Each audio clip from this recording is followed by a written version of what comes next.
So unfortunately, all of the HTML we've written so far is technically invalid. Well, the document itself is invalid. These are correct tags and we're using them in the right way, but the overall document is flawed. We are missing some essential structure that is supposed to be there for every HTML document. If we look at any web page, our trusty Wikipedia chicken entry, in the Inspector tab of the Chrome DevTools, you'll see that we have this HTML element opening and closing, then a head, and then a body. We need to talk about what these are and add these elements to every document we create. So in this video, we're talking about this HTML skeleton. People also refer to this as boilerplate. It's standardized markup that needs to go in every document you create, every single HTML page. So even though our browser is letting us slide without it, we need to have it. Okay, so I'm going to step through it one piece at a time. The very first thing you'll see here at the top is this weird exclamation point doctype HTML. This is an important piece, but we're not going to go into a lot of detail right now.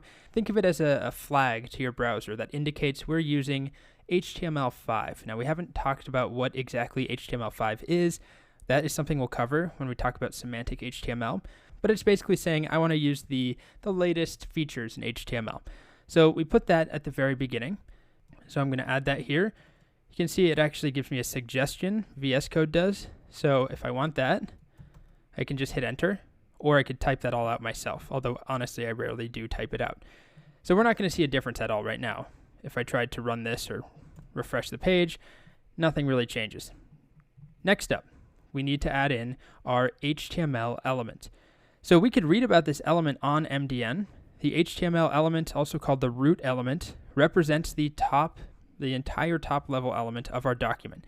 So everything else on our page, every other element is supposed to be a descendant of this element. So it's pretty simple. We can just add our HTML opening and closing tag, or like always, you can do this, HTML tab, and then everything should go in here. So doctype is weird. It does not have a closing tag. It's just a flag. It's a thing that says, hey, this is HTML5. But everything else that we're going to see right now has an opening and closing tag. So HTML. Then we don't just put our code inside of that. If we actually read the docs on MDN, there's this one little point that says permitted content, or permitted, whatever. One head element followed by one body element. So if we go back to Wikipedia here and we inspect, here's our HTML element, one head, one body. So these are always going to be there for us.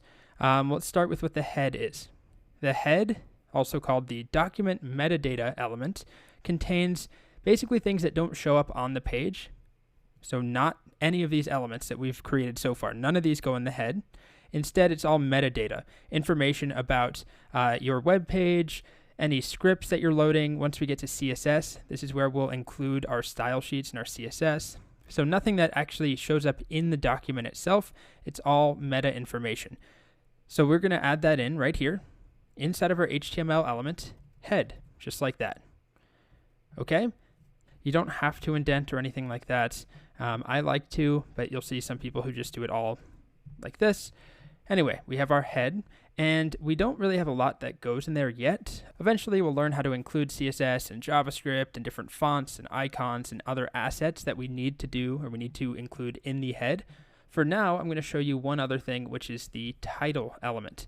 So the title element is going to define the title of our document, which is not, it might not be what you're expecting. You might think this is the title of a page or this is the title. That is not the case. The title element is actually going to change what we see displayed in the tab in our browser, and it's also used by websites like Google. When we search Google, if I just search for MDN title, notice right here what this link says, title-html : blah, blah, blah, blah, blah. If I click that, that is the exact title we see specified in the tab here. So Google uses that title element. It looks for that element in the head, and it uses that to create the links in the search results. So the title is an important element that you should have on every page. Right now, if we don't have it, it just defaults in this case to chickens.html, the name of our file. But we should come up with something. It could even just be chickens. Let's see what Wikipedia does. Yep, chicken-Wikipedia. So why don't we do chicken-Google I'm going to go with Cultipedia, but you can call this whatever you want there. Let's see. Refresh. There we go. There is our title. So it doesn't show up in the page itself. It shows up in the browser, but not in the page. That is the title. It should be on every single document that you create inside of the head, inside of the HTML elements. Then we get to the second piece that goes inside of an HTML element, which is the body. So we have one head and one body. And the body represents all of the content of our document.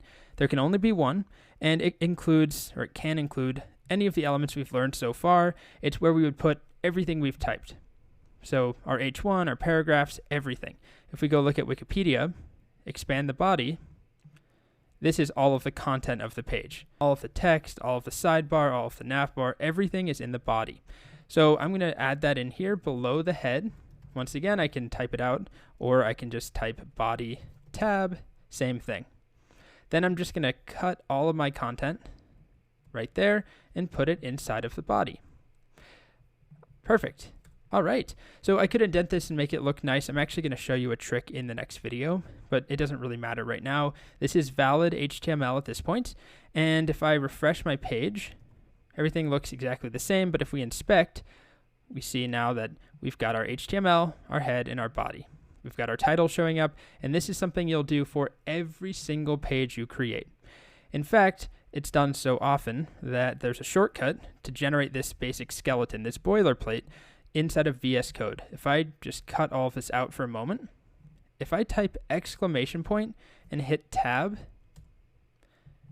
look at what it gives me. Doc type, it gives me HTML, my head, my title, my body. Yes, it also gives us these meta tags we have not discussed, and it also gives us this language English thing. Don't worry about that for now. It's not going to hurt. It's good to have. So you can access that once again, just exclamation point tab anytime you're in an HTML document. So that's not going to work in a JavaScript document or something. But it's a very nice shortcut anytime you open up or create a new HTML document. All right, so that's our basic document structure. We will always follow that. You'll get lots of practice.